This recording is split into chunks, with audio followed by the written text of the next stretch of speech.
नमस्कार, मैं हूं आलोक गौड़ और आप देख रहे हैं चैनल न्यूज। कानपुर से प्राकृतिक खेती कार्यशाला में 2026 का भव्य आयोजन हुआ है, जहां सीएम योगी आदित्यनाथ लाइव हैं। आप आइए सुनवाते हैं आपको। यहाँ के मार्केट में ये अप्रूव नहीं होता है क्योंकि उसमें फर्टिलाइजर की मात्रा ज्यादा होती है, केमिकल की मात्रा या पेस्टिसाइड होने के कारण उसको लोग अनफिट कर देते हैं। अब इससे बचाव के लिए मोदी जी ने एक नया तरीका बताया। उन्होंने कहा इसका तरीका है कि हम जहर मुक्त खेती करें। आप मुझे बताओ ना, कितना खर्चा आता है? एक तो फर्टिलाइजर, पेस्टिसाइड और केमिकल पे आपका खर्चा लग रहा है। दूसरा, जो उसके साइड इफेक्ट है, आज से 30 साल पहले तक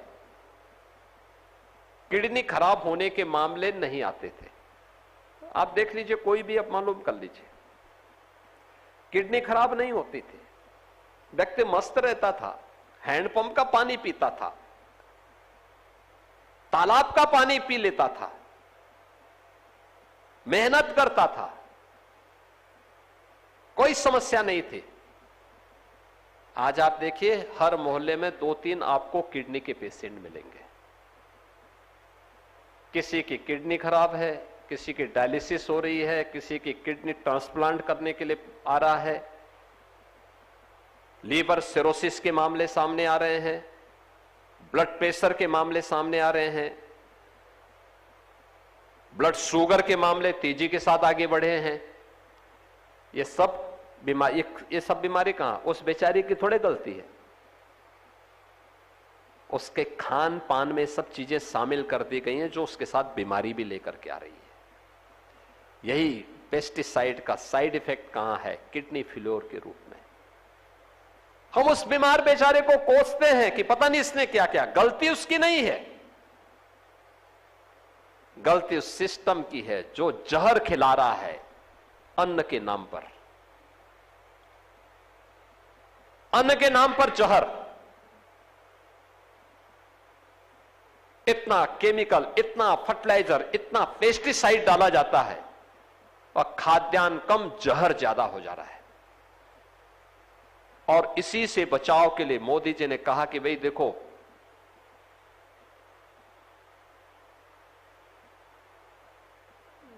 क्वालिटी ऑफ लाइफ महत्वपूर्ण है। जान है तो जहान है, और इसका उपाय है कि देखो, दवा में भी आप खर्च करते हैं और खेती, धरती माता के स्वास्थ्य को बिगाड़ने में भी हम केमिकल, फर्टिलाइजर, पेस्टिसाइड का भी खर्चा कर रहे हैं। अगर हम इसका उपयोग बंद करके प्राकृतिक खेती की तरफ चले, गौ आधारित खेती की तरफ चले, तो प्रति एकड़ ही आपकी 10 से 12 हजार रुपए की पहली बचत तो यहां से शुरू होती है। दूसरा, जब 10 से 12 हजार रुपए की बचत यहां से होती है तो शुद्ध मुनाफा आपका। अब इसके बाद जो मुनाफा आपके पास बचा तो वो आपकी समृद्धि का कारण इसलिए बनेगा कि दवा का खर्चा भी बच जाएगा। और ठीक है, आयुष्मान भारत और मुख्यमंत्री राहत को उससे पैसा दे दिया जा रहा है, लेकिन क्वालिटी ऑफ लाइफ नहीं है। एक व्यक्ति बीमार होता है, पूरा परिवार तबाह होता है, परेशान होता है। उस व्यक्ति की ऊर्जा और प्रतिभा जो समृद्धि में लगनी चाहिए थी, समाज का मार्गदर्शन करने में लगनी चाहिए थी, वो बेचारा अपनी बीमारी से परेशान रहता है। तनाव अलग, बीमारी एक पर, तनाव पूरे परिवार पर होती है। वह खर्चा भी बचेगा, वह अपनी मेहनत का उपयोग देश और समाज के लिए बहुत कुछ देने में लगा सकता है। और इसके लिए मोदी जी ने कहा कि भाई आप प्राकृतिक खेती को आगे बढ़ाइए, इसको प्रोत्साहित करिए। और मैं धन्यवाद दूंगा कि पिछले 4-5 वर्षों के अंदर उत्तर प्रदेश ने इस दिशा में कुछ प्रयास प्रारंभ किए। आज उत्तर प्रदेश के अंदर 34 जिले ऐसे हैं जो गौ आधारित खेती करने के लिए तेजी के साथ आगे बढ़े हैं, और सरकार, डबल इंजन की सरकार, उसको मदद कर रही है। गंगा मां, गंगा के किनारे के जितने भी जितने भी 27 जनपद हैं, इन 27 जनपदों को और 7 जनपद हैं जो बुंदेलखंड के हैं, इनको हमने प्राकृतिक खेती के लिए चिन्हित किया। मैं पिछले दिनों बुंदेलखंड के किसानों के साथ बात कर रहा था, मुझे बहुत अच्छा लगा। बुंदेलखंड के किसानों ने इसमें बहुत अच्छी प्रगति की। हां, कुछ चीजें हैं जिस पर कार्य किए जाने की आवश्यकता तेजी के साथ। एक, अब आपको सीधे लिए चलते हैं हरियाणा के पंचकुला में, जहां गुरु अर्जन देव जी के शहीदी दिवस पर सीएम नायब सिंह सैनी श्रद्धांजलि शहीदी दिवस पर पहुंचे हैं। क्या कुछ कह रहे हैं, आइए सुनवाते हैं। चाहे वीरवाल दिवस से साथियों ਸਾਹਿਬਜ਼ਾਦਿਆਂ ਦੀ ਸ਼ਹਾਦਤ ਨੂੰ ਘਰ ਘਰ ਪਹੁੰਚਾਉਣ ਦੀ ਗੱਲ ਹੋਵੇ।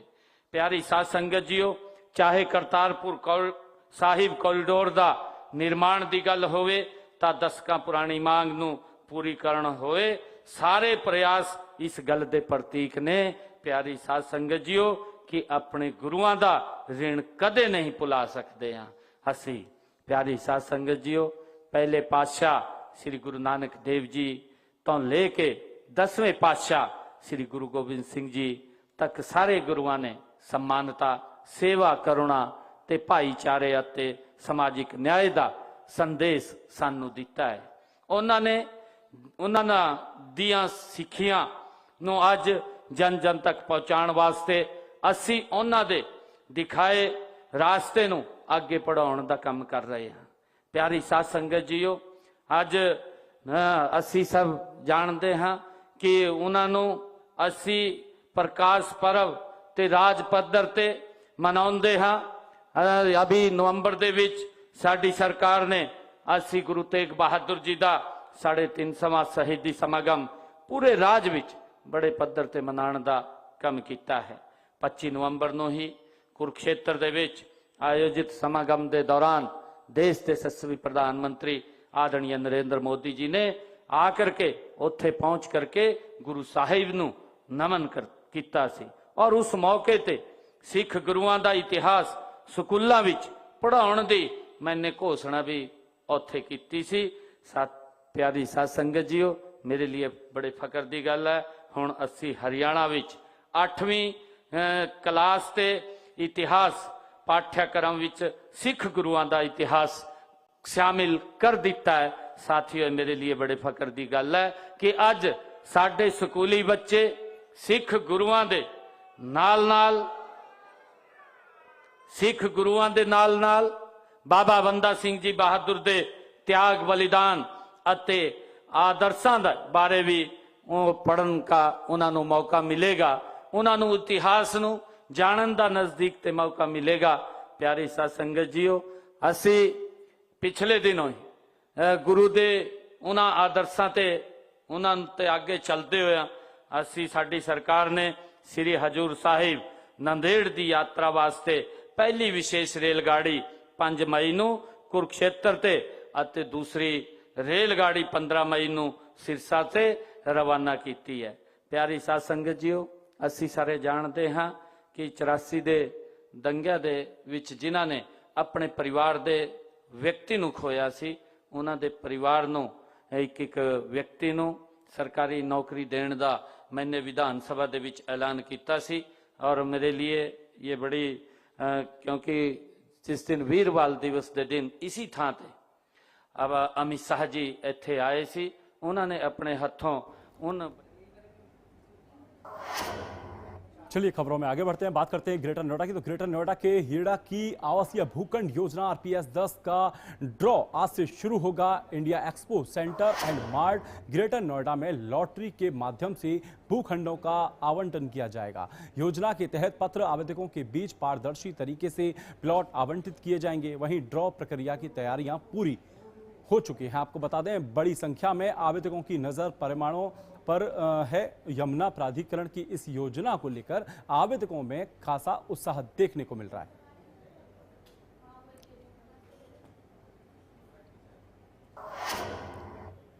वहीं अगली खबर नोएडा से है। बड़ी खबर यह है कि जहां जिला अस्पताल में मेडिकल सर्टिफिकेट बनाने के लिए रिश्वत लेने के आरोप में एक महिला कर्मी को नौकरी से हटा दिया गया है। अगस्त 2025 में वायरल हुए वीडियो के बाद मामले की जांच की गई, जिसमें आरोप सही पाए गए। जिला प्रशासन के हस्तक्षेप के बाद अस्पताल प्रबंधन ने आरोपी कर्मचारी को तत्काल प्रभाव से बर्खास्त कर दिया। अस्पताल प्रशासन का कहना है कि अब इस मामले में जुड़ा कोई भी आरोपी कर्मचारी अस्पताल में कार्यरत नहीं है।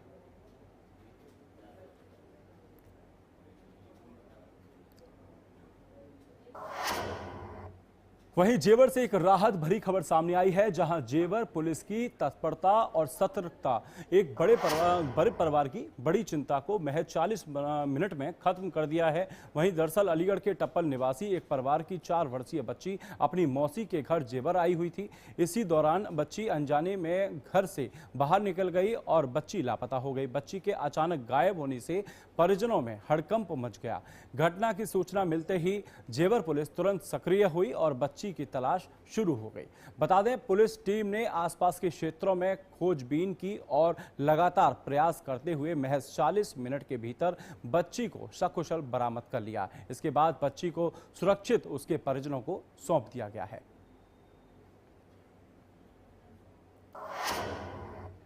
फिलहाल वक्त हो चला है छोटे से ब्रेक का। खबरें और भी हैं, जल्द हाजिर होंगे।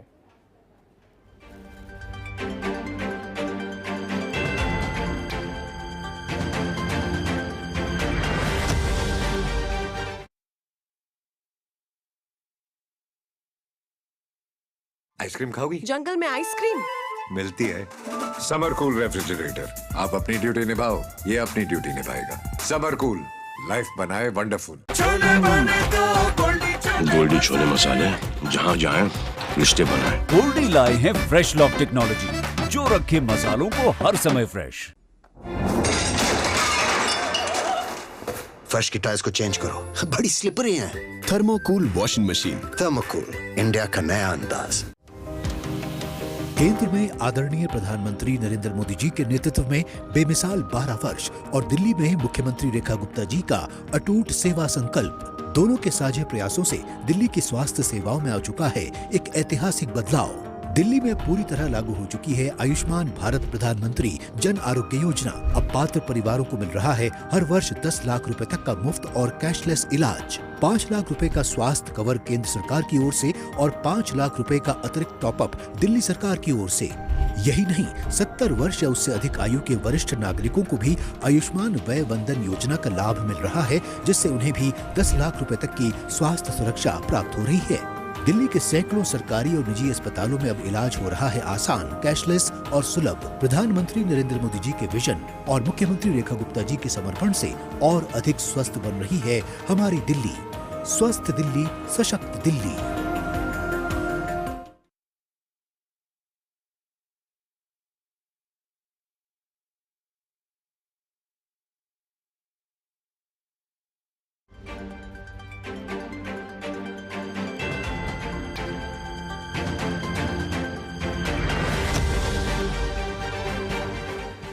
ब्रेक के बाद एक बार फिर आपका स्वागत है। आप देख रहे हैं खबर उत्तर प्रदेश। ग्रेटर नोएडा के धनकौर थाना क्षेत्र से बड़ी खबर सामने आई है, जहां एक युवक का शव संदिग्ध परिस्थितियों में पेड़ से लटका मिलने से इलाके में सनसनी फैल गई।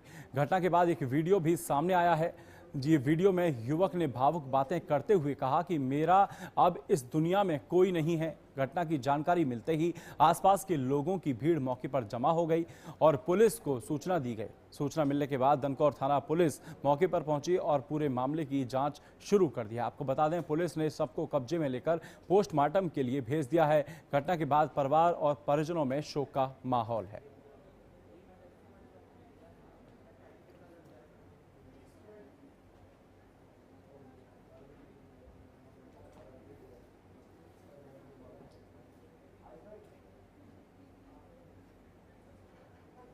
तो आपको बता दें, जिस तरीके से सुसाइड से पहले ये जो वीडियो बनाया था, जो हमने आपको दिखाया अभी, उसको लेकर काफ़ी पुलिस मामले की जांच में जुट चुकी है। लेकिन देखना होगा कि आखिर ये इस युवक ने किस तरह क्यों सुसाइड किया।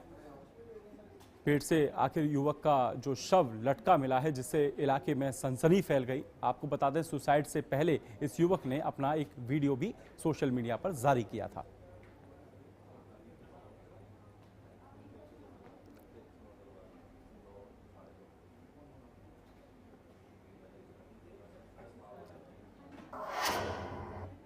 खबरों में आगे बढ़ते हैं, बात करते हैं नोएडा की। नोएडा के चक्रसेनपुर दादरी क्षेत्र में ओवरलोड ट्रकों से सड़क पर फेंके गए बड़े बड़े पत्थरों के फेंकने से अफरा तफरी मच गई। बताते चलें कि पत्थरों की वजह से कई वाहनों के टायर पंचर हुए और हाईवे पर लंबा जाम लग गया। बताते चलें कि सूचना मिलते ही दादरी पुलिस और ट्रैफिक पुलिस मौके पर पहुंची। वहीं जेसीबी और फावड़ों की मदद से सड़क से पत्थर हटवाकर यातायात सुचारू रूप से जारी कराया गया। पुलिस ने पंचर मशीन बुलवाकर यात्रियों की मदद की। पुलिस की तत्परता से बड़ा हादसा टल गया है।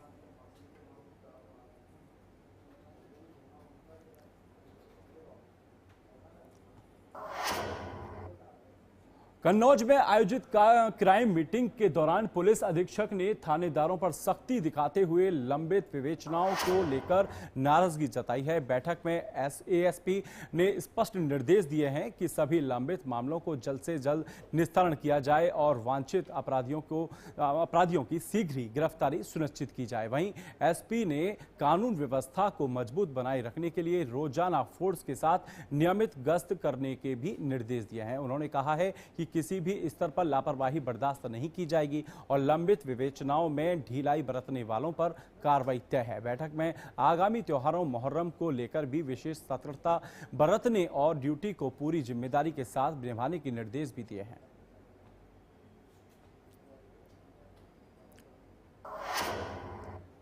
खबर बुलंदशहर से है, जहां रिश्ते को तार-तार कर देने वाली घटना सामने आई है। बताया जा रहा है कि रुपए के लेन देन के विवाद में भतीजे ने चाचा को गोली मार दी। आपको बता दें, जिस तरीके से उधारी के 55 लाख रुपए न चुकाने को लेकर दोनों के बीच काफी समय से विवाद चल रहा था। सूचना मिलने पर पहुंची पुलिस ने आरोपी को हिरासत में लिया है। बताते चलें कि हथियार भी उसके साथ बरामद किया गया।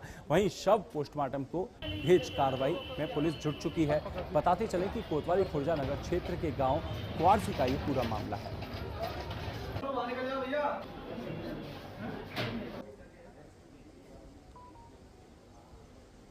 आज सुबह थाना खुर्जानगर को सूचना प्राप्त हुई थी कि एक व्यक्ति ब्रजमोहन, जिसकी लगभग उम्र 50 वर्ष है और क्वार्सी का निवासी है, उसको गोली लगी है। इस सूचना पर तत्काल थाना पुलिस मौके पर पहुंची थी। यहाँ पर जो जानकारी प्राप्त हुई है, पता चला है कि जो मृतक ब्रजमोहन है, उनको उनके ही भतीजे ने गोली मारी है और इनके बीच में कई दिन से विवाद चल रहा था। जो मृतक हैं, उन्होंने अपने भतीजे के माध्यम से लगभग 55 लाख रुपए उधार लिए थे और इस उधारी में वो उधार को वापस नहीं कर रहा था। भतीजे के कई बार कहने के बाद भी वो उधार वापस नहीं कर रहा था, जिस कारण भतीजे ने इनके खेत पर अपनी फसल जोत ली थी। और आज जब ये दोनों अपने इस खेत पर फसल जोतने के लिए आए थे, तो इनके बीच में किसी बात को लेकर कहासुनी हुई है, जिसमें भतीजे द्वारा अपने चाचा को गोली मार दी गई है। वहीं बिजनौर में सड़क हादसे की एक दर्दनाक घटना सामने आई है, जहां अज्ञात वाहन की टक्कर से बाइक सवार 2 लोगों की मौके पर ही मौत हो गई, जबकि एक अन्य व्यक्ति गंभीर रूप से घायल हो गया। बताते चलें कि हादसे के बाद पूरे इलाके में अफरा तफरी का माहौल पैदा हो गया। जानकारी के अनुसार तीनों लोग बाइक से चांदपुर से नजीबाबाद की ओर जा रहे थे। तभी नजीबाबाद थाना क्षेत्र के सरवनपुर नहर के पास अज्ञात वाहन ने उनकी बाइक को जोरदार टक्कर मार दी। टक्कर इतनी भीषण थी कि मौके पर ही 2 लोगों की मौत हो गई। घटना की सूचना मिलते ही पुलिस मौके पर पहुंची और दोनों शवों को लेकर पोस्टमार्टम के लिए भेज दिया है। वहीं गंभीर रूप से घायल व्यक्ति को इलाज के लिए अस्पताल में भर्ती कराया गया है। हादसे के बाद परिजनों का रो रो कर बुरा हाल है। पुलिस मामले की जांच पड़ताल में जुट गई है और अज्ञात वाहन की तलाश की जा रही है।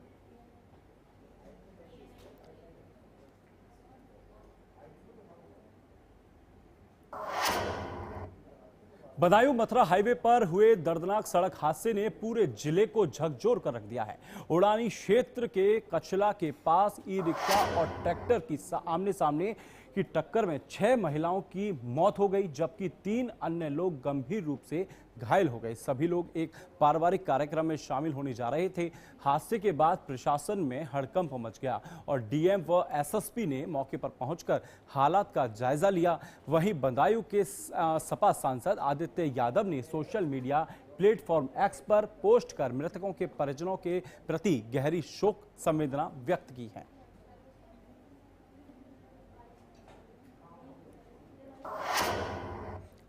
रायबरेली से एक सनसनीखेज मामला सामने आया है, जहां सई नदी में एक महिला का शव संदिग्ध परिस्थितियों में मिलने से इलाके में हड़कंप मच गया। नदी में शव उतरता देख स्थानीय ग्रामीणों ने तुरंत पुलिस को सूचना दी। मामला हरचंदपुर थाना क्षेत्र के आस्तिक मंदिर के पास का है। बताते चलें कि जहां सूचना मिलते ही पुलिस और फॉरेंसिक टीम मौके पर पहुंची और घटनास्थल का बारीकी से निरीक्षण किया। फिलहाल मृतका की पहचान नहीं हो सकी है, जिससे मामला और भी रहस्यमय हो गया है। पुलिस ने शव को कब्जे में लेकर पोस्टमार्टम के लिए भेज दिया है, जबकि फॉरेंसिक टीम साक्ष्य जुटाने में लगी हुई है। पुलिस सभी पहलुओं को ध्यान में रखते हुए जांच कर रही है और महिला की शिनाख्त के प्रयास जारी हैं। घटना के बाद क्षेत्र में दहशत और चर्चाओं का माहौल गर्म हो गया है। क्षेत्र के आस्तिक बाबा मंदिर के पास सई नदी में एक महिला का शव मिला है, जिसकी उम्र लमसम 35 से 40 वर्ष है और हम लोग मौके पर आए हुए हैं। डेड बॉडी को बाहर निकाल लिया गया है। फॉरेंसिक टीम बुलाई गई थी, उसके द्वारा भी जांच की गई है और पंचनामा की कार्रवाई कर पोस्टमार्टम के लिए डेड बॉडी भिजवाई जा रही है। अग्रिम विधिक कार्रवाई की जा रही है। फिलहाल इस बुलेटिन में सिर्फ इतना ही। देश और दुनिया की खबर देखने के लिए आप देखते रहिए HNN न्यूज।